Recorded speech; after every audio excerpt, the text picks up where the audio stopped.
Roman दौर में 25 दिसंबर को सूरज के दिन संडे के तौर पर मनाया जाता था। दिसंबर में रातें लंबी और दिन छोटे हो जाते थे। रोशनी और आग का बंदोबस्त होता नहीं था, लिहाजा यूरोप सूरज, रोशनी और हरारत को तरस जाता था। उस जमाने में 24 दिसंबर तवील तरीन रात होती थी। आज ये एजाज 22 दिसंबर को हासिल है।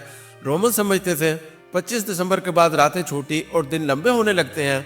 ये दिन संडे सूरज का दिन है, लिहाजा ये 25 दिसंबर को पूरे मुल्क में जश्न मनाते थे, नाचते गाते और खाते पीते थे और ये सोचकर खुश होते थे कि अब बर्फ़ें पिघल जाएंगी, दरख्तों के पत्ते, फूल और फल वापस आएंगे, गर्म कपड़े संदूकों में बंद कर दिए जाएंगे, हम लोग छोटी कमीज़ें और जांघियाँ पहनकर बाहर फिरेंगे, फसलें तैयार होंगी और जानवरों का दूध और गोश्त ज़्यादा सेहतमंद और खुशबूदार हो जाएगा। ये जश्न हज़ारों साल से मनाया जा रहा था। ईसाइयत आई तो मसीहियों के पास कोई जश्न नहीं था। ये अहले यहूद के त्यौहार मनाते थे या मुआशी खित्तों के जश्न मना लिया करते थे। हज़रत ईसा की रुखसती के 221 साल बाद पहली क्रिसमस मनाई गई। इसके लिए भी 25 दिसंबर का दिन मुंतखब किया गया। अब सवाल यह है, क्या हज़रत ईसा वाकई 25 दिसंबर को पैदा हुए थे?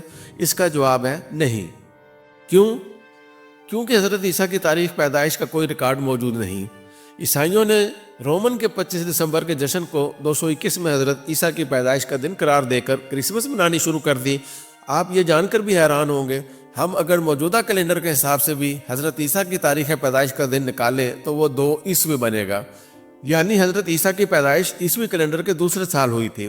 गोया क्रिसमस का ताल्लुक हज़रत ईसा की असल तारीख़ पैदाइश से नहीं है। ये रोमन का दिन था।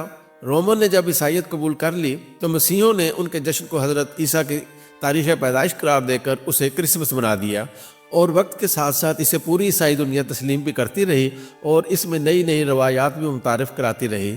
मसलन क्रिसमस ट्री की रवायत फ्रांस के शहर स्ट्रासबर्ग में 1605 में शुरू हुई।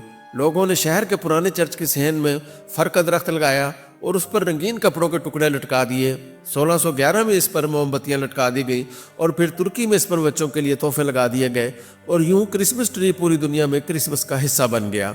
अब क्रिसमस ट्री के गिर्द 24 मोमबत्तियां लगाई या जलाई जाती हैं। 24 मोमबत्तियां दिसंबर के 24 दिनों की अलामत हैं। हर दिन की एक मोमबत्ती और 25वां दिन क्रिसमस ट्री। दिसंबर का महीना पूरी ईसाई दुनिया में बड़े जोश से मनाया जाता है। शहरों में बड़े बड़े क्रिसमस ट्री लगाए जाते हैं। क्रिसमस की खसूसी मार्केट्स, बाज़ार भी आबाद किए जाते हैं। ये बाज़ार क्रिसमस मार्केट्स कहलाते हैं।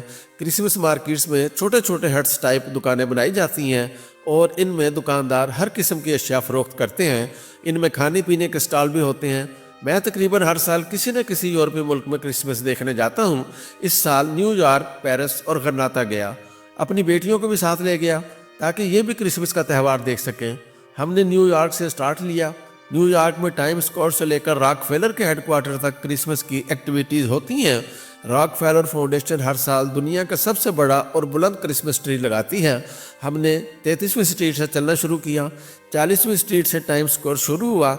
वहाँ बेतहाशा रश था। बुलंदों वाला इमारतों पर बड़ी बड़ी स्क्रीनें लगी थीं और ये स्क्रीनें दिन के वक्त भी फिजा में रंग उड़ा रही थीं। स्क्रीनें और रंग टाइम स्क्वायर की खास निशानियां हैं। हम वहां से चलते हुए 48 स्ट्रीट पर रॉकफेलर के हेडक्वार्टर पहुंचे। वहां वाकई देवहिकल क्रिसमस ट्री लगा था और उस पर रोशनियां, मसनूई सेब और तोहफे लटके थे। क्रिसमस ट्री 16 मंजिला था और उसे काबू में रखने के लिए लोहे की तारों से बांधा गया था। इसके साथ क्रिसमस मार्केट भी थी और इमारतों के दरमियान मसनूई बर्फ बिछाकर इस पर स्कीइंग भी हो रही थी। बच्चे, जवान, मर्द और औरतें स्कीइंग शूज़ पहनकर ग्राउंड में बाकायदा स्कीइंग कर रहे थे। वहाँ भी ठीक ठाक रश था। लगभग 30-40 हज़ार लोग होंगे, लेकिन इसके बावजूद सफाई और नज़्म व नस्क मिसाली था। मजाल है कोई कतार तोड़ रहा हो या फुटपाथ या सड़क पर कोई कागज़ या रैपर फेंक रहा हो। न्यूयॉर्क की सबसे बड़ी क्रिसमस मार्केट 46वीं स्ट्रीट पर लगती है। ये भी देखने लायक है। इसमें भी स्कीइंग ग्राउंड था और दाएं बाएं आरजी रेस्टोरेंट, कॉफ़ी शॉप्स और आइसक्रीम पार्लर। मैं ये देखकर हैरान हुआ, क्रिसमस मार्केट्स में शराब खाने या शराब की दुकानें नहीं थीं। अमरीकी शायद क्रिसमस को शराब से दूर रखते हैं, ताहम मैं इसके बारे में मालूमात हासिल न कर सका। हम रॉकफेलर हेडक्वार्टर से चलते हुए 58 नंबर स्ट्रीट पर न्यूयॉर्क में एप्पल के सबसे बड़े स्टोर पर आ गए। ये इमारत वाकई देखने लायक है। पूरा स्टोर ज़ेर ज़मीन है, बस इसकी एंट्रेंस ज़मीन पर है और यह मुकम्मल तौर पर शीशे की बनी है। ये दूर से शीशे का क्यूब दिखाई देती है। ہم شیشے کا دروازہ کھول کر اندر داخل ہوئے تو دونوں سائڈ سے سیڑھیاں نیچے جا رہی تھیں، جبکہ درمیان میں لفٹ تھی۔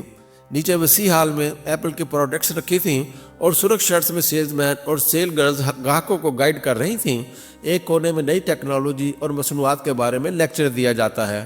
ہم جب وہاں پہنچے تو ایپل کمپنی کا کوئی ڈائریکٹر آئی فون 16 کے نئے فیچرز بتا رہا تھا۔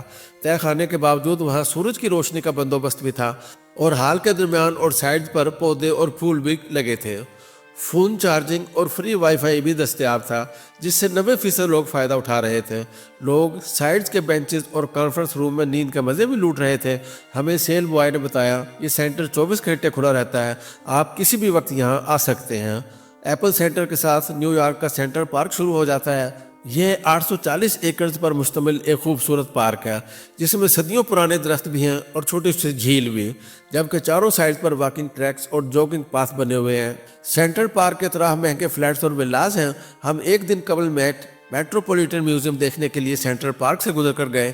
ہمیں اس دن پارک میں کوئی دلچسپی محسوس نہیں ہوئی، لہٰذا ہم واپس چل پڑے۔ واپسی کے سفر میں بھی کرسمس کے جشن دکھائی دے رہے تھے۔ اس دن پورا نیو یارک سڑکوں پر تھا۔ لوگ چھوٹے چھوٹے بچوں کو پرامز میں اٹھا کر فٹ پاتھوں پر چل رہے تھے، شاپنگ بھی فرما رہے تھے، مگر کسی جگہ کوئی ہڑبونگ یا افراتفری دکھائی نہیں دیتی تھی۔ لوگ سلیقے اور شائستگی کے ساتھ چل رہے تھے۔ نیو جرسی نیو یارک کی ہمشیرہ ریاست ہے۔ دریائے ہڈسن دونوں کو الگ کرتا ہے۔ میں نے جرسی ریاست کے علاقے نیو پورٹ میں ہوٹل لے رکھا تھا۔ میرے ہوٹل کے بالکل سامنے سے پاس ٹرین مین ہٹن جاتی تھی۔ میں ٹرین لیتا تھا اور 10 منٹ میں بیٹی کے ہاسٹل کے سامنے پہنچ جاتا تھا۔ امریکہ میں ہاسٹل کو ڈوم کہا جاتا ہے۔ ڈومز بہت مہنگے ہوتے ہیں، لیکن ان میں تمام سہولتیں بھی ہوتی ہیں اور یہ طالب علموں بالخصوص بچیوں کے لیے بہت محفوظ ہوتے ہیں۔ 24 گھنٹے سیکورٹی ہوتی ہے۔ کوئی شخص، وہ خواہ والد، والدہ یا بہن بھائی ہی کیوں نہ ہو، وہ طالبہ کے کمرے میں نہیں جا سکتا۔ یونیورسٹی جانے اور واپس آنے کے اوقات بھی طے ہیں، بس ان میں ایک خرابی ہے اور وہ حلال کھانا ہے۔ مسلمان بچوں اور بچیوں کو اس کے لیے بڑی دقت کا سامنا کرنا پڑتا ہے، باقی یہ ہر لحاظ سے سیف اور زبردست ہوتے ہیں۔ ہم روزانہ بیٹی کے پاس چلے جاتے تھے اور اسے ساتھ لے کر نیو یارک کے کسی نہ کسی علاقے کی طرف نکل جاتے تھے۔ نیو یارک کی کرسمس واقعی دیکھنے لائق ہے۔ ہم 6 دن نیو یارک میں گھومتے رہے اور اس کے بعد پیرس آ گئے۔ پیرس کی کرسمس بھی جو بن پر تھی۔